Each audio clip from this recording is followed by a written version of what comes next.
Hi friends, ಎಲ್ರಿಗೂ ನಮಸ್ಕಾರ. Friends, ನಿಮಗೆಲ್ಲ ಗೊತ್ತಿರಂಗೆ ನಾಳೆ ಇಂಡಿಯಾದ ಮೋಸ್ಟ್ ಇಂಪಾರ್ಟೆಂಟ್ ಡೇ ಏನದು ಅಂತಂದ್ರೆ ಬಜೆಟ್ ಡೇ. ನಾಳೆ ಶನಿವಾರ ಆಗಿದ್ರು ಮಾರ್ಕೆಟ್ಸ್ ಓಪನ್ ಇದೆ. ಯಾಕೆ ಅಂತಂದ್ರೆ ಬಜೆಟ್ ಇರೋದ್ರಿಂದ. ಸೊ ನಾಳೆ 8ನೇ ಬಜೆಟ್ನ ಅಂದ್ರೆ ಸತತವಾಗಿ 8ನೇ ಬಜೆಟ್ನ ನಿರ್ಮಲಾ ಸೀತಾರಾಮನ್ ಅವರು ಮಂಡನೆ ಮಾಡ್ತಾ ಇದ್ದಾರೆ. ಯೂಶಲಿ ಬಜೆಟ್ ಅಂತಂದ್ಮೇಲೆ ಟ್ರೇಡರ್ಸ್ಗೆ ಮತ್ತೆ ಮಿಡ್ಲ್ ಕ್ಲಾಸ್ ಜನಕ್ಕೆ ಎಕ್ಸ್ಪೆಕ್ಟೇಷನ್ಸ್ ತುಂಬಾ ಇರುತ್ತೆ. ಆದ್ರೆ ಲಾಸ್ಟ್ 7 ಬಜೆಟ್ ಏನ್ ನೋಡಿದ್ದಾರೆ ನಿರ್ಮಲಾ ಸೀತಾರಾಮನ್ ಅವ್ರದ್ದು, ಇವರೆಲ್ಲರ ಮೈಂಡಲ್ಲೂ ಏನಿದೆ ಅಂತಂದ್ರೆ ಈ ಅಮ್ಮ ಏನು ಕೊಡಲ್ಲ ಬಿಡಪ್ಪ, ಅಂದ್ರೆ ಮಿಡಲ್ ಕ್ಲಾಸ್ ಅವ್ರಿಗೆ ಏನು ಕೊಡಲ್ಲ. ಟ್ರೇಡರ್ಸ್ ಮೈಂಡಲ್ಲಿ ಏನಿದೆ ಅಂತಂದ್ರೆ ಟ್ಯಾಕ್ಸ್ ಜಾಸ್ತಿ ಮಾಡ್ತಾರೆ, ಇರೋದನ್ನ ಕಿತ್ಕೊಳ್ತಾರೆ, ಬಿಟ್ರೆ ಏನು ಕೊಡಲ್ಲ ಅನ್ನೋದಿದೆ.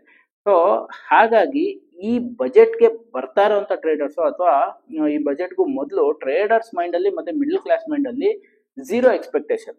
ಸೊ ಈಗ ನಾಳೆ ಏನಾದರೂ ಸ್ವಲ್ಪ ಪಾಸಿಟಿವ್ ಅಂತಂದ್ರೆ ಸ್ವಲ್ಪ ಏನಾದ್ರು ಪಾಸಿಟಿವ್ ಕೊಟ್ರು, ಇವಾಗ ಹೆಂಗೆ ಅಂತಂದ್ರೆ ನೋಡಿ, ನಮ್ಗೆ ಎಕ್ಸ್ಪೆಕ್ಟೇಷನ್ ಇರಲ್ಲ. ಎಕ್ಸ್ಪೆಕ್ಟೇಷನ್ ಇಲ್ಲದೆ ಇದ್ದಾಗ ಏನೋ ಒಂದ್ ಸ್ವಲ್ಪ ಬಂದ್ರು ಅದನ್ನ ನಾವು ದೊಡ್ಡದಾಗಿ ತಗೊಳ್ತೀವಿ. ಹಂಗೇನೆ ನಾಳೆ ಬಜೆಟ್ ಅಲ್ಲಿ ಸ್ವಲ್ಪ ಪಾಸಿಟಿವ್ ಬಂದ್ರೂ ಅದು ಒಂದು ಬಿಗ್ ಇಂಪ್ಯಾಕ್ಟ್ ಆಗುತ್ತೆ. ಯಾಕೆಂತಂದ್ರೆ ಕಂಟಿನ್ಯೂಸ್ ಆಗಿ FIIs ಸೆಲ್ ಮಾಡ್ತಾನೆ ಇದ್ದಾರೆ 3 ರಿಂದ 4 ತಿಂಗಳಲ್ಲಿ. ಸೊ ಈ ಬಜೆಟ್ ಮೇಕ್ ಆರ್ ಬ್ರೇಕ್ ಆಗ್ಬೋದು. FIIs ಸೆಲ್ಲಿಂಗ್ ನ ಸ್ಟಾಪ್ ಮಾಡೋದಕ್ಕೆ ಈ ಬಜೆಟ್ ಒಂದು ವೆರಿ ವೆರಿ ಇಂಪಾರ್ಟೆಂಟ್ ಇವೆಂಟ್ ಅಂತಾನೆ ಹೇಳ್ಬೋದು. ಸೊ ಈ ಬಜೆಟ್ ಅಲ್ಲಿ ಯಾವ್ಯಾವ ಸೆಕ್ಟರ್ ಅಲ್ಲಿ ಒಂದು ಅಂದ್ರೆ ಎಕ್ಸ್ಪೆಕ್ಟೇಷನ್ ಇರೋಂಥದ್ರನ್ನ ಮಾಡ್ಬಿಟ್ರೆ, ಅಕಸ್ಮಾತ್ ಹೆಲ್ತ್ ಇನ್ಶೂರೆನ್ಸ್ ಸೆಕ್ಟರ್ ಅಲ್ಲಿ ನೋಡಿ, ಹೆಲ್ತ್ ಇನ್ಶೂರೆನ್ಸ್ ಅಲ್ಲಿ GST ನ 18% ಕಲೆಕ್ಟ್ ಮಾಡ್ತಾ ಇದ್ದಾರೆ. ಇದು ಡಿಬೇಟ್ ನಡೀತಾನೆ ಇದೆ. 18% ಯಾಕೆ ಕಲೆಕ್ಟ್ ಮಾಡ್ತಾ ಇದ್ದಾರೆ, ಇದನ್ನ ಕಡಿಮೆ ಕಲೆಕ್ಟ್ ಮಾಡಿದ್ರೆ ಅಟ್ಲೀಸ್ಟ್ ಹೆಲ್ತ್ ಇನ್ಶೂರೆನ್ಸ್ ಮಾಡ್ಕೊಳ್ಳೋರು ಜಾಸ್ತಿ ಮಾಡ್ಕೊಳ್ತಾರೆ, ಇದನ್ನ ಕ್ಯಾಲ್ಕುಲೇಷನ್ ನಡೀತಾ ಇದೆ. ಆದ್ರೆ ಮೈಂಡ್ ಅಲ್ಲಿ ಏನಿದೆ ಅಂತಂದ್ರೆ ಇವ್ರು ಮಾಡಲ್ಲ ಅನ್ನೋದಿದೆ. ಸೊ ಹಾಗಾಗಿ ಅಕಸ್ಮಾತ್ ಏನಾದ್ರು ಹೆಲ್ತ್ ಇನ್ಶೂರೆನ್ಸ್ ಸೆಕ್ಟರ್ಗೆ ಏನಾದ್ರು GST ಕಡಿಮೆ ಮಾಡ್ಬಿಟ್ರು ಅಂತ ಇಟ್ಕೊಳ್ಳಿ, ಹೆಲ್ತ್ ಇನ್ಶೂರೆನ್ಸ್ ಸೆಕ್ಟರ್ ಅಲ್ಲಿ ಇರುವಂತ ಸ್ಟಾಕ್ಸ್ ಯಾವ್ದಾವ್ದಿದೆ ಅದೆಲ್ಲಾನು ರ್ಯಾಲಿ ಆಗೋಂತ ಚಾನ್ಸಸ್ ಇದೆ. ಮತ್ತೆ ಇನ್ಕಮ್ ಟ್ಯಾಕ್ಸ್ ಸ್ಲ್ಯಾಬ್ನ ನೀವು ಗೂಗಲ್ ಮಾಡಿ ನೋಡಿ, 10 lakhs ವರೆಗೂ ಎಕ್ಸಂಪ್ಷನ್ ಕೊಡ್ತಾರೆ ಅನ್ನೋದು ಒಂದು ಎಕ್ಸ್ಪೆಕ್ಟೇಷನ್ ಇದೆ. ಬಟ್ ಕೊಡ್ತಾರೋ ಇಲ್ವೋ ಗೊತ್ತಿಲ್ಲ. ಸೊ ಇದನ್ನು ಅಗೇನ್ ಇದು ಮಾಡ್ಬಿಟ್ರೆ FMCG ಸೆಕ್ಟರ್ಗೆ ಒಂದು ಬೂಸ್ಟ್, ಅಂದ್ರೆ ಸ್ಪೆಂಡಿಂಗ್ ಕೆಪಾಸಿಟಿ ಜಾಸ್ತಿ ಆಗುತ್ತೆ ಅಂತ. So already consumer durable sector market ಅಲ್ಲಿ ಸಿಕ್ಕಾಪಟ್ಟೆ ಡೌನ್ ಆಗ್ಬಿಟ್ಟಿದೆ, FMCG ಸೆಕ್ಟರ್ ಸಿಕ್ಕಾಪಟ್ಟೆ ಡೌನ್ ಆಗ್ಬಿಟ್ಟಿದೆ. ಸೊ ಇದಕ್ಕೆಲ್ಲ ಏನು ಅಂತಂದ್ರೆ ಒಂದು ಬೂಸ್ಟ್ ಸಿಕ್ಬಿಡುತ್ತೆ ಸಡನ್ ಆಗಿ ಬಜೆಟ್ ಅಲ್ಲಿ ಏನಾದ್ರು ಒಂದು ಏನ್ ಅನ್ಕೊಂಡಿದಾರೋ ಅದೇನಾದ್ರು ಸಿಕ್ಕಿದ್ರೆ ಅಂತ. ಸೊ ಹಾಗಾದ್ರೆ ಬನ್ನಿ, ಚಾರ್ಟ್ಸ್ ಏನ್ ಹೇಳ್ತಾ ಇದೆ, ನಾವು ನಾಳೆಗೆ ಯಾವ ತರ ಪ್ರಿಪೇರ್ ಆಗ್ಬೇಕು ಅನ್ನೋದನ್ನ ಈ ವಿಡಿಯೋದಲ್ಲಿ ನೋಡೋಣ. ನೋಡಿ, ಮೊದಲೇದಾಗಿ ನಿಫ್ಟಿಯ ಚಾರ್ಟ್, ಇದು ನಿಫ್ಟಿಯ ಡೇ ಚಾರ್ಟ್ ನ ಓಪನ್ ಮಾಡಿದ್ದೀನಿ. ಇದು ಆಲ್ಮೋಸ್ಟ್ ನಾನು ಲಾಸ್ಟ್ ವೀಕ್ ವಿಡಿಯೋ ಮಾಡಿದಾಗಲೇ ವೀಕ್ಲಿ ಅನಾಲಿಸಿಸ್ ಅಲ್ಲಿ ಹೇಳಿದ್ದೆ, ಈ ವೀಕು ಪ್ರೀ ಬಜೆಟ್ ರ್ಯಾಲಿನ ಆಗ್ಬೋದು ಸ್ವಲ್ಪ ಅಂತ. ಅದೇ ತರ ನೋಡಿ, ಆಲ್ಮೋಸ್ಟ್ ನಮ್ದೊಂದು 3% ರ್ಯಾಲಿ ಆಗಿದೆ, 760 ಪಾಯಿಂಟ್ ಬಾಟಮ್ ಇಂದ. ಎಲ್ಲಿಂದ ಅಂತಂದ್ರೆ ಜನವರಿ 27ನೇ ತಾರೀಕು ಲೋ ಇಂದ 1 2 3 4 5 ದಿನ ಅಂದ್ರೆ ಈ ವೀಕ್ ಕ್ಲೋಸ್ ಆಗೋಷ್ಟರಲ್ಲಿ ಆಲ್ಮೋಸ್ಟ್ ನಮ್ಗೊಂದು 700 ಪಾಯಿಂಟ್ಸ್ ರ್ಯಾಲಿ ಆಗಿದೆ ನಿಫ್ಟಿನಲ್ಲಿ. ಸೊ ಇದನ್ನ ಏನ್ ಹೇಳ್ತೀವಿ ಅಂತಂದ್ರೆ ಪ್ರೀ ಬಜೆಟ್ ರ್ಯಾಲಿ ಅಂತ ಹೇಳ್ತೀವಿ. ನಾಳೆ ಏನಾದ್ರು ಒಂದು ಪಾಸಿಟಿವ್ ಮೂಮೆಂಟ್ ಬಂತು ಅಂತಂದ್ರೆ, ಪಾಸಿಟಿವ್ ಫ್ಯಾಕ್ಟರ್ಸ್ ಏನಾದ್ರು ಬಜೆಟ್ ಅಲ್ಲಿ ಬಂತು ಅಂತಂದ್ರೆ ಅಗೇನ್ ಇಲ್ಲಿಂದ ಮತ್ತೆ ಮೇಲಕ್ಕೆ ಹೋಗುವಂತ ಚಾನ್ಸಸ್ ಇರುತ್ತೆ. ಇಲ್ಲ ಅಂತಂದ್ರೆ ಏನಾಗ್ಬೋದು, ನನ್ನ ಪ್ರಕಾರ ಇಲ್ಲ ಅಂತಂದ್ರೆ ಏನಾಗ್ಬೋದು ಅಂತಂದ್ರೆ ಅಗೇನ್ ಇಲ್ಲಿಂದ ಅಗೇನ್ ಇಲ್ಲಿವರೆಗೂ ಏನಾದ್ರು ಬರ್ಬೋದು. ಸೊ ಈ ಲೋಸ್ ಏನಿದೆ ಇದು ಬ್ರೇಕ್ ಆಗುವಂತ ಚಾನ್ಸಸ್ ತುಂಬಾ ಕಡಿಮೆ ಅಂತ ಅನ್ನಿಸ್ತಾ ಇದೆ. ನೋಡೋಣ, ಯಾಕೆಂತಂದ್ರೆ ಆಲ್ಮೋಸ್ಟ್ ಕರೆಕ್ಷನ್ ಆಗಿದೆ ಅನ್ನೋದು ನನ್ನ ಮೈಂಡಲ್ಲಿ ಇದೆ. ಸೊ ನೋಡೋಣ, ಅಕಸ್ಮಾತ್ ಏನಾದ್ರು ನಾಳೆ ಏನು ಬಜೆಟ್ ಅಲ್ಲಿ ಏನು ಬರಲೇ ಇಲ್ಲ, ನೆಗೆಟಿವ್ ಬಜೆಟ್ ಅಂತ ತಗೊಂಡ್ರು ಇನ್ನು 3% ಕರೆಕ್ಷನ್ ಬಂದ್ರೆ ಪ್ರೀವಿಯಸ್ ಲೋಸ್ ಏನಿದ್ವಿ ಅಂದ್ರೆ ಸೋಮವಾರದ ಲೋ ಏನಿದ್ವು ಅಲ್ಲಿಗೆ ಬರ್ತೀವಿ ಅಷ್ಟೇ, ಬಿಟ್ರೆ ಅದಕ್ಕಿಂತ ಸಿಕ್ಕಾಪಟ್ಟೆ ಡೌನ್ ಬಂದ್ಬಿಡುತ್ತೆ ಅನ್ನೋದು ಇಲ್ಲ ಅಂತ ನನ್ನ ಪ್ರಕಾರ. Next bank Nifty.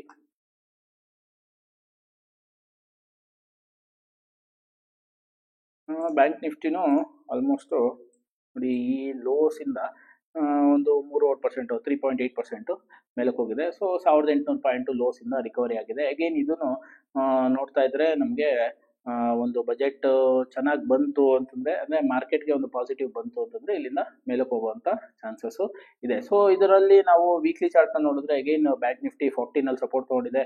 ಸೊ 14 ನಲ್ಲಿ ಸಪೋರ್ಟ್ ತಗೊಂಡು ನೋಡಿ, ಈ red colour candle previous week, ಈ ವೀಕ್ ಏನಾದ್ರು ನಾಳೆ, ಯಾಕಂದ್ರೆ ನಾಳೆದು ಸೇರಿನೇ ಕ್ಯಾಂಡಲ್ ಫಾರ್ಮೇಶನ್ ಆಗೋದು, ಯಾಕಂದ್ರೆ ಎವ್ರಿ ವೀಕ್ 5 ಡೇಸ್ ಇರುತ್ತೆ. ಈ ಸಲ ಸ್ಯಾಟರ್ಡೆ ಇರೋದ್ರಿಂದ ಇದನ್ನು ಸೇರ್ಕೊಳ್ಳುತ್ತೆ. ಸೊ ಹಂಗಾಗಿ ಈ ಹೈ ಏನಿದೆ ಪ್ರೀವಿಯಸ್ ವೀಕ್ ಹೈ 49,650 ಮೇಲ್ಗಡೆ ಏನಾದ್ರೂ ನಾಳೆ ಕ್ಲೋಸ್ ಆಯ್ತು ಅಂತಂದ್ರೆ ಅಗೈನ್ ಇಲ್ಲಿ ಒಂದು ಬುಲ್ಲಿಶ್ ಎನ್ಗಲ್ಫ್ ಪ್ಯಾಟರ್ನ್ ಆಗುತ್ತೆ ವೀಕ್ಲಿ ಚಾರ್ಟ್ ಅಲ್ಲಿ. ಸೊ ಒಂದು ಬೇಸ್ ಅಂತೂ ಬಿಲ್ಡಪ್ ಆಗ್ಬಹುದು, ಅಂದ್ರೆ ಬಜೆಟ್ ಕ್ಲೋಸ್ ಆದ್ಮೇಲೆನೆ ಗೊತ್ತಾಗುವಂಥದ್ದು. ಸೊ ನೋಡಿ, ಇಲ್ಲಿ ನಾನು ಪ್ರೀವಿಯಸ್ ನನ್ನ ವೀಕ್ಲಿ ಅನಾಲಿಸಿಸ್ ಅಲ್ಲಿ ಹೇಳಿದ್ದೀನಿ, ಇದು ಆಲ್ಮೋಸ್ಟ್ 2022 ಜೂನ್ ಅಲ್ಲಿ 40 ಲೆವೆಲ್ಸ್ ಬಂದಿದ್ದು, ಈಗ ಮತ್ತೆ 40 ಲೆವೆಲ್ಸ್ ಬಂದಿದೆ ಅಂತ. ಸೊ ಒಂದು ಸಪೋರ್ಟ್ ಝೋನ್ ಅಲ್ಲಿ ಇದೆ, ಬಜೆಟ್ ಸಪೋರ್ಟ್ ಮಾಡಿದ್ರೆ ನಮಗೆ ಮೇಲಕ್ಕೆ ಹೋಗುವಂತ ಚಾನ್ಸಸ್ ಇರುತ್ತೆ. ಸೊ ನನ್ನ ನಿನ್ನೆಯ ವಿಡಿಯೋ ಯಾರು ನೋಡಿದಿರಾ, 30ನೇ ತಾರೀಕಿನ ವಿಡಿಯೋ, ಕೆಲವೊಂದು ಸ್ಟಾಕ್ಸ್ ಅದರಲ್ಲಿ ಮೇಜರ್ ಆಗಿ ಕೋಲ್ಗೇಟು, ಸೊ ಇದನ್ನ ನಾನು ಡಿಸ್ಕಸ್ ಮಾಡಿದ್ದೆ ನಿನ್ನೆ. ಇದು ಇದರ ಡೇ ಚಾರ್ಟ್ ಓಪನ್ ಮಾಡ್ತಾ ಇದ್ದೀನಿ, ಇದನ್ನ ವಾಚ್ ಲಿಸ್ಟ್ ಅಲ್ಲಿ ಇಟ್ಕೊಂಡಿದ್ದೀನಿ ಅಂತ ಹೇಳಿದೆ. ಇದು FMCG ಸೆಕ್ಟರ್ಗೂ ಸೇರುತ್ತೆ. ಪ್ಲಸ್ ಇದು ಬಜೆಟ್ ಇದೆ ಅಂತ ನಾನು ವಾಚ್ ಲಿಸ್ಟ್ ಅಲ್ಲಿ ಇಟ್ಕೊಂಡಿದ್ದಲ್ಲ. ಇದೇನು ಅಂತಂದ್ರೆ ನನಗೆ ನಮ್ಮ ಚಾರ್ಟ್ ಪ್ಯಾಟರ್ನ್ ಬಂದಿತ್ತು, candlestick pattern plus price action pattern ಬಂದಿತ್ತು, ಹಾಗಾಗಿ ಇದನ್ನ ವಾಚ್ ಲಿಸ್ಟ್ ಅಲ್ಲಿ ಇಟ್ಕೊಂಡಿದ್ದೆ. ಸೊ ಬಜೆಟ್ ಅನ್ನೋದು ಕೋ ಇನ್ಸಿಡೆನ್ಸ್. ಸೊ ನಾಳೆ ಏನಾದ್ರು ಪಾಸಿಟಿವ್ ಆಯ್ತು ಅಂತಂದ್ರೆ ಅಗೈನ್ ಇಲ್ಲಿಂದ ಮೇಲಕ್ಕೆ ಹೋಗುವಂತ ಚಾನ್ಸಸ್ ಇರುತ್ತೆ. ಸೊ ಇಲ್ಲಿ ನಾನು ನಿನ್ನೆ ಹೇಳಿದಂಥದ್ದು, ಇವತ್ತೇ ಆಲ್ಮೋಸ್ಟ್ ನಮ್ಗೊಂದು 2%, ಮಾರ್ಕೆಟ್ ಅವರ್ಸ್ ಅಲ್ಲಿ ಒಂದು 3% ಮೇಲಕ್ಕೆ ಹೋಗಿತ್ತು ಇದು. ಓಕೆ, ನೆಕ್ಸ್ಟ್ ಇನ್ನೊಂದು ಸ್ಟಾಕ್ ನಿನ್ನೆ ಡಿಸ್ಕಸ್ ಮಾಡಿದ್ದಂಥದ್ದು ಹಿಂದೂಸ್ತಾನ್ ಯೂನಿಲಿವರ್, ಇದು FMCG ಸೆಕ್ಟರ್ ನೋಡಿ, ಇದನ್ನು ಆಲ್ಮೋಸ್ಟ್ ನಮಗೆ 2.5% ಅಪ್ ಆಗಿದೆ. ಸೊ ಏನು ಅಂತಂದ್ರೆ ನೋಡಿ, ಇಲ್ಲಿ ನಾವು ವಾಚ್ ಅಂದ್ರೆ ಇಲ್ಲಿ ನನಗೆ ನನ್ನ ಪ್ರೈಸ್ ಆಕ್ಷನ್ ಕ್ಯಾಂಡಲ್ಸ್ಟಿಕ್ ಪ್ಯಾಟರ್ನ್ ನೀವು ಇಲ್ಲಿಂದ ನೋಡ್ಕೊಂಡ್ ಬಂದ್ರು, ಈ ಫಾಲ್ ಅಲ್ಲಿ ಇಲ್ಲಿಂದ ಇಲ್ಲಿವರೆಗೂ ಕೆಳಗಡೆವರೆಗೂ ಇಲ್ಲಿಂದ ನೋಡ್ಕೊಂಡ್ ಬಂದ್ರು ನಮ್ಮ ಪ್ಯಾಟರ್ನ್ ಪ್ರಕಾರ ಎಲ್ಲೂ ಬಂದಿಲ್ಲ. ನಮ್ಮ ಸ್ಟೂಡೆಂಟ್ಸ್ ಯಾರಿದ್ದಾರೆ, ಯಾರು ಇದನ್ನ ಕಲ್ತಿದ್ದಾರೆ ಅವ್ರಿಗೆ ಗೊತ್ತು, ಎಲ್ಲೂ ಬಂದಿಲ್ಲ. ಆದ್ರೆ ಇದು ಇಲ್ಲೇ ಬಂದಿರೋವಂಥದ್ದು, ಬಂದಿದ್ ನೆಕ್ಸ್ಟ್ ಡೇನೆ 2.5% ಅಪ್ ಆಯ್ತು. ಇದೊಂಥರ ಹೆಂಗೆ ಅಂತಂದ್ರೆ, ನಾನು ಐಡೆಂಟಿಫೈ ಮಾಡಿದ ನೆಕ್ಸ್ಟ್ ಡೇನೆ ಒಂದ್ ಸ್ವಲ್ಪ ಅಪ್ ಆಯ್ತು ಅಂತಂದ್ರೆ, ಹೌದು ನಾನು ಏನ್ ಕಲಿತಾ ಇದ್ದೀನೋ ಅದು ನನಗೆ ಒಂದು ರಿಸಲ್ಟ್ಸ್ ಕೊಡ್ತಾ ಇದೆ ಅನ್ನೋದು ಗೊತ್ತಾಗ್ತಾ ಇರುತ್ತೆ. ಸೊ 100% ರಿಸಲ್ಟ್ಸ್ ಅನ್ನೋದು ಇರಲ್ಲ, ಆದ್ರೂ ಇವಾಗ ನಾನು ನಿನ್ನೆ ಐಡೆಂಟಿಫೈ ಮಾಡಿ ವಾಚ್ ಲಿಸ್ಟ್ ಅಲ್ಲಿ ಇಟ್ಕೊಂಡಿದ್ದೆ, ಬೆಳಿಗ್ಗೆ ಇದೇ ಸ್ಟಾಕ್ ಮೇಲೆ ಹೋಯ್ತು. ಸೊ ಅದೊಂಥರ ಹೆಂಗೆ ಅಂತಂದ್ರೆ, ಹೌದು ಸಮಥಿಂಗ್ ಈಸ್ ವರ್ಕಿಂಗ್ ಅಂತ ನಿಮ್ಗೆ ಅನ್ಸುತ್ತೆ. ಓಕೆ, ನೆಕ್ಸ್ಟ್ ಇದೇ ತರ ಪ್ಯಾಟರ್ನ್ ಅಲ್ಲಿ ಇವತ್ತು ಯಾವ್ಯಾವ ಸ್ಟಾಕ್ಸ್ ಇದೆ, ನಾಳೆ ಯಾವ್ದನ್ನ ವಾಚ್ ಮಾಡ್ತೀನಿ ಅಂತ. ಓಕೆ, ಮೊದಲೇ ಸ್ಟಾಕು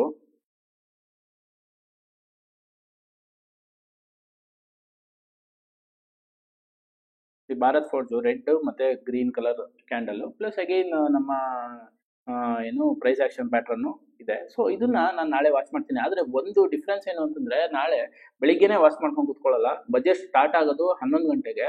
11ರಿಂದ ಇವ್ರ ಸ್ಪೀಚ್ ಮುಗಿಯೋಷ್ಟರಲ್ಲಿ 12:30 1 ಗಂಟೆ ಆಗ್ಬೋದು. ಸೊ ಅದಾದ್ಮೇಲೆ ರಿಯಾಕ್ಷನ್ ಏನಿರುತ್ತೆ ನೋಡ್ಕೊಂಡು, ಪಾಸಿಟಿವ್ ರಿಯಾಕ್ಷನ್ ನೆಗೆಟಿವ್ ರಿಯಾಕ್ಷನ್ ನೋಡ್ಕೊಂಡು, ಅದೆಲ್ಲ ಆದ್ಮೇಲೆ ನಾಳೆ 1 ಗಂಟೆ 1:30 ಮೇಲೆ ಪೊಸಿಷನ್ ತಗೊಳ್ಳೋದಾ ಬೇಡವಾ ಅನ್ನೋದನ್ನ ಯೋಚನೆ ಮಾಡ್ತೀನಿ.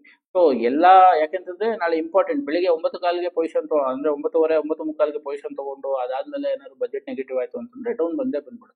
ಸೊ ಹಾಗಾಗಿ 11:30 ಅಂದ್ರೆ 12:30 ಆದ್ಮೇಲೆ ಅವ್ರದ್ದು ಸ್ಪೀಚ್ ಮುಗ್ದಿದ್ದಾದ್ಮೇಲೆ ಮಾರ್ಕೆಟ್ ಯಾವ ತರ ರಿಯಾಕ್ಷನ್ ಆಗುತ್ತೆ ಅಂತ ಒಂದು ಹಾಫ್ ಅನ್ ಅವರ್ ನೋಡಿ, ಅದಾದ್ಮೇಲೆ ಈ ಸ್ಟಾಕ್ ನಾನು ಅಬ್ಸರ್ವ್ ಮಾಡ್ತೀನಿ. ಓಕೆ, ನೆಕ್ಸ್ಟ್ ಸ್ಟಾಕು, ಇದು ಆಲ್ಮೋಸ್ಟ್ ಎಲ್ಲರಿಗೂ ಫೇವ್ರೇಟ್ ಸ್ಟಾಕು. ಆಮೇಲೆ ತುಂಬಾ ಜನ ಇದರಲ್ಲಿ ಯಾವಾಗ ಮೇಲಕ್ಕೆ ಹೋಗುತ್ತೆ ಅಂತ ಕಾಯ್ತಾ ಇರೋಂಥ ಸ್ಟಾಕ್ ಇದು.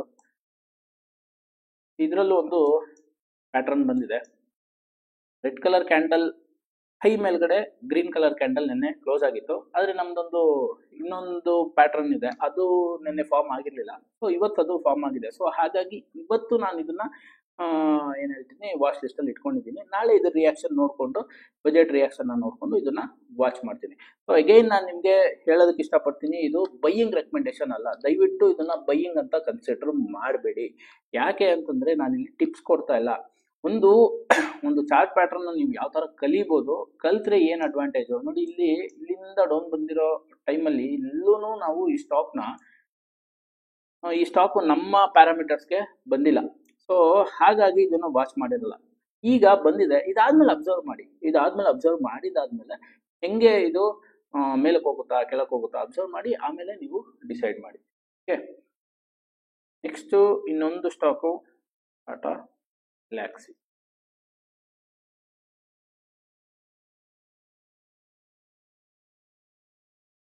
ಅಗೈನ್ ಇದನ್ನು ರೆಡ್ ಕಲರ್ ಕ್ಯಾಂಡಲ್, ಅದಾದ್ಮೇಲೆ green colour candle day chart. Again ಇದು ನೋಡಿ ಒಂದು price action pattern, indicators pattern ಎಲ್ಲ ಇರೋದ್ರಿಂದ ಇದನ್ನ ನಾನು ವಾಚ್ ಮಾಡ್ತೇನೆ. ಸೊ ಆಲ್ಮೋಸ್ಟ್ ಇದನ್ನ ಈ 3 ಸ್ಟಾಕ್ನ ನಾನು ಫಿಲ್ಟರ್ ಮಾಡೋದಕ್ಕೆ ನಾನು 223 ಸ್ಟಾಕ್ನು ನೋಡಿದ್ದೀನಿ. ಅದರಲ್ಲಿ ಬೆಸ್ಟ್ ಅಂತ ಅನ್ನಿಸ್ತಾ ಇರೋದು ಈ ಸ್ಟಾಕ್ಸ್ನ ಮಾತ್ರ ನಾನು ನಾಳೆ ಬಜೆಟ್ ಇದ್ರೂ ಅಬ್ಸರ್ವ್ ಮಾಡ್ತೀನಿ. ಬಟ್ ಪೊಸಿಷನ್ ತಗೊಳ್ಳೋದು ಓಪನಿಂಗ್ ಅಲ್ಲಿ ಅಲ್ಲ, ಅಥವಾ ಬೇರೆ ದಿನ ತಗೊಂಡಂಗಲ್ಲ. 12:30 1 ಗಂಟೆ ಆದ್ಮೇಲೆ ಬಜೆಟ್ನ ರಿಯಾಕ್ಷನ್ ನೋಡಿಕೊಂಡು ತಗೋಬಹುದು. ಸೊ ಈ ಬಜೆಟ್ ದಿನ ತುಂಬಾ ಜನ ಟ್ರೇಡರ್ಸು ಒಂದು ಸಜೆಷನ್ ಕೊಡ್ತಾರೆ. ಏನದು ಅಂತಂದ್ರೆ, ನೀವು ಜಾಸ್ತಿ ಟ್ರೇಡ್ಸ್ನ ತಗೊಳಕ್ ಹೋಗ್ಬೇಡಿ ಅಂತ. ಇದು ಕರೆಕ್ಟೇ. ಯಾಕೆ ಅಂತಂದ್ರೆ ಬಜೆಟ್ ಒಂದು ದಿನ ವಾಲಟಿಲಿಟಿ ತುಂಬಾ ಜಾಸ್ತಿ ಇರುತ್ತೆ. ಸೊ ಹಾಗಾಗಿ ಮಚೂರ್ ಟ್ರೇಡರ್ಸ್, ಎಕ್ಸ್ಪೀರಿಯನ್ಸ್ ಇರುವಂತ ಟ್ರೇಡರ್ಸ್ ಹೇಳೋ ಅಂತದ್ದೇ ಟ್ರೇಡ್ಸ್ನ ಜಾಸ್ತಿ ಮಾಡಕ್ ಹೋಗ್ಬೇಡಿ ಬಜೆಟ್ ದಿನ. ಆಮೇಲೆ ಆಪ್ಷನ್ಸ್ ಟ್ರೇಡರ್ಗೆ ಎಸ್ಪೆಷಲಿ ನಾನು ಹೇಳೋವಂಥದ್ದು ಏನು ಅಂತಂದ್ರೆ, 12:30ವರೆಗೂ ಈ ಏನು ನಾವು ಇಂಡಿಯಾ ವಿಕ್ಸ್ ಅಂತ ಕರಿತೀವಿ, IV ಏನಿದೆ ಇದು ಜಾಸ್ತಿ ಇರುತ್ತೆ. ಅಂದ್ರೆ ವಾಲಟಿಲಿಟಿ ಜಾಸ್ತಿ ಇರುತ್ತೆ. 12:30 ಆದ್ಮೇಲೆ ವಾಲಟಿಲಿಟಿ ಕಡಿಮೆ ಆಗುತ್ತೆ, IV ಕಡಿಮೆ ಆಗುತ್ತೆ. ಅವಾಗ ಸಡನ್ ಆಗಿ ಪ್ರೀಮಿಯಮ್ಸು, ನಿಫ್ಟಿ ಮತ್ತೆ ಬ್ಯಾಂಕ್ ನಿಫ್ಟಿಯ ಪ್ರೀಮಿಯಮ್ಸು ಎಲ್ಲ ಕಡಿಮೆ ಆಗ್ಬಿಡುತ್ತೆ. ಸೊ 12:30ವರೆಗೂ ವಾಚ್ ಮಾಡಿ, ಅದಾದ್ಮೇಲೆ ಆಪ್ಷನ್ಸ್ ಟ್ರೇಡ್ ಏನಾದ್ರು ತಗೊಳ್ತೀರಾ ಅಂತಂದ್ರೆ ಅದಾದ್ಮೇಲೆ ತಗೊಳ್ಳೋದು ಒಳ್ಳೇದು. ಅದಕ್ಕೂ ಮೊದಲು ಏನಾದ್ರು ತಗೊಂಡ್ರೆ ಸುಮ್ಮನೆ ಏನಿಲ್ಲ, ಆ 2 ಅವರ್ ಏನ್ ಬಜೆಟ್ ನಡೀತಾ ಇರುತ್ತೆ ಆ ಟೈಮಲ್ಲೇ ಸುಮ್ಮನೆ ಪ್ರೀಮಿಯಮ್ಸು ಕಡಿಮೆ ಆಗೋದು ಜಾಸ್ತಿ ಆಗೋದು ಆಗ್ಬಿಡುತ್ತೆ. ಸೊ ಪ್ರೈಸಸ್ ಅಲ್ಲೇ ಇದ್ರು, ಅಂದ್ರೆ ಸ್ಪಾಟ್ ಮಾರ್ಕೆಟ್ ಪ್ರೈಸಸ್ ಅಲ್ಲೇ ಇದ್ರು, ಪ್ರೀಮಿಯಮ್ಸ್ ಮಾತ್ರ ಕಾಲ್ ಆಪ್ಷನ್ ಆಗಿರ್ಲಿ ಪುಟ್ ಆಪ್ಷನ್ ಆಗಿರ್ಲಿ ಕಡಿಮೆ ಆಗ್ಬಿಡುತ್ತೆ. ಸೊ ಹಂಗಾಗಿ 12:30 ಆದ್ಮೇಲೆ ಒಂದು ಡೈರೆಕ್ಷನ್ ಗೊತ್ತಾದ್ಮೇಲೆ ಆಪ್ಷನ್ಸ್ ಅಲ್ಲಿ ಟ್ರೇಡ್ ತಗೊಳ್ಳುವಂಥದ್ದು ಒಳ್ಳೇದು. ಸೊ ಯಾರೆಲ್ಲ ಟ್ರೇಡ್ ಬಜೆಟ್ ದಿನ ಮಾಡಬೇಕು ಅಂತ ಅನ್ಕೊಂಡಿದ್ದೀರಾ, ದಯವಿಟ್ಟು ಕಾಷನ್ ಆಗಿರಿ. ಬಜೆಟ್ ಒಂದೇ ದಿನ ಅಲ್ಲ ಟ್ರೇಡ್ ಮಾಡಬೇಕಾಗಿರೋದು. ನಿಮಗೆ ಬಜೆಟ್ ಒಂದಿನ ಮುಗ್ದೋದ್ರೆ ಅದಾದ್ಮೇಲೆ ಮಾರ್ಕೆಟು ನಾರ್ಮಲೈಸ್ ಆಗುತ್ತೆ. ಸೊ ಅವಾಗ ನಾವು ಆರಾಮಾಗಿ ನಮ್ಮ ಏನು ಚಾರ್ಟ್ ಪ್ಯಾಟರ್ನ್ಸ್ ಇದೆ, ಕ್ಯಾಂಡಲ್ಸ್ಟಿಕ್ ಪ್ಯಾಟರ್ನ್ಸ್ ಇದೆ, ಅದ್ರ ಪ್ರಕಾರ ಟ್ರೇಡ್ಸ್ನ ತಗೋಬಹುದು. ಸೊ ಫ್ರೆಂಡ್ಸ್, ಈ ವಿಡಿಯೋ ನಿಮ್ಗೆ ಏನಾದ್ರು ಇಷ್ಟ ಆಗಿದೆ ಪ್ಲಸ್ ಇನ್ಫಾರ್ಮೇಟಿವ್ ಅಂತ ಅನ್ನಿಸ್ತಾ ಇದ್ರೆ ದಯವಿಟ್ಟು ನನ್ನ ಚಾನಲ್ಗೆ ಸಬ್ಸ್ಕ್ರೈಬ್ ಆಗಿ, ಪ್ಲಸ್ ನಿಮ್ಮ ಫ್ಯಾಮಿಲಿ ಮತ್ತೆ ಫ್ರೆಂಡ್ಸ್ ಗ್ರೂಪಲ್ಲಿ ಶೇರ್ ಮಾಡಿ. ಮತ್ತೆ ನೀವೇನಾದರೂ ಇದನ್ನ ಇನ್ ಡೆಪ್ತ್ ಆಗಿ ಕಲಿಬೇಕು ಅಂತ ಇದ್ರೆ ನಮ್ದು ನೆಕ್ಸ್ಟ್ ಆಫ್ಲೈನ್ ಸೆಷನ್ ಬಂದು 8 ಮತ್ತು 9ನೇ ತಾರೀಕಿದೆ. ನೆಕ್ಸ್ಟ್ ಸ್ಯಾಟರ್ಡೆ ಮತ್ತು ಸಂಡೇ ಬೆಳಿಗ್ಗೆ 10 ಗಂಟೆಯಿಂದ 4 ಗಂಟೆವರೆಗೂ ಇರುತ್ತೆ, ಎರಡೂ ದಿನ. ಸೊ ಅದಾದ್ಮೇಲೆ ನಿಮಗೆ ಏನು 2 ದಿನ ಕಲ್ತಿದ್ದಾದ್ಮೇಲೆ ಈ ವಿಡಿಯೋಸ್ನ ನೀವು ಕಂಟಿನ್ಯೂಸ್ ಆಗಿ ನೋಡ್ಕೊಂಡು ಬಂದ್ರೆ ನೀವೇನು ಕಲ್ತಿದ್ದೀರಾ ಅದನ್ನೇ ನಾನು ಇಲ್ಲಿ ಮಾತಾಡ್ತೀನಿ. ಸೊ ಹಾಗಾಗಿ ನಿಮಗೆ ಸಪೋರ್ಟು ಸಿಗುತ್ತೆ. ಸೊ ನೀವೇನಾದ್ರು ಸ್ಟಾಕ್ಸ್ ನೋಡೋಕ್ಕಾಗಲಿಲ್ಲ ಅಂತಂದ್ರೂ ನಾನು ನೋಡಿರ್ತೀನಿ. ನಾನು ನೋಡಿ ಈ ವಿಡಿಯೋದಲ್ಲಿ ಹೇಳಿದಾಗ ನೀವು ಅದು ಪ್ಯಾಟ್ರನ್ನ ಅಬ್ಸರ್ವ್ ಮಾಡಿ, ಹೌದು ಇದೇ ತರ ಕ್ಲಾಸಲ್ಲಿ ಹೇಳಿದ್ದಾರೆ ಅಂತ ನಿಮಗೆ ಅದು ರೀಕಾಲ್ ಆಗ್ತಾ ಇರುತ್ತೆ. ಸೊ ಈ ತರ ಸಪೋರ್ಟು ಸಿಗ್ತಾ ಇರುತ್ತೆ ನನ್ನ ವಿಡಿಯೋಸು ನೋಡೋದ್ರಿಂದ. ಸೊ ನೀವು ಜಾಯಿನ್ ಆಗಬೇಕು ಅಂತ ಇದ್ರೆ 8 ಮತ್ತು 9ನೇ ತಾರೀಕಿಗೆ ಲಿಮಿಟೆಡ್ ಸೀಟ್ಸ್ ಇದೆ, ದಯವಿಟ್ಟು ಜಾಯಿನ್ ಆಗಿ ಅಂತ ಹೇಳ್ತಾ ನನ್ನ ಈ ವಿಡಿಯೋನ ಮುಗಿಸ್ತಾ ಇದ್ದೀನಿ. Thank you.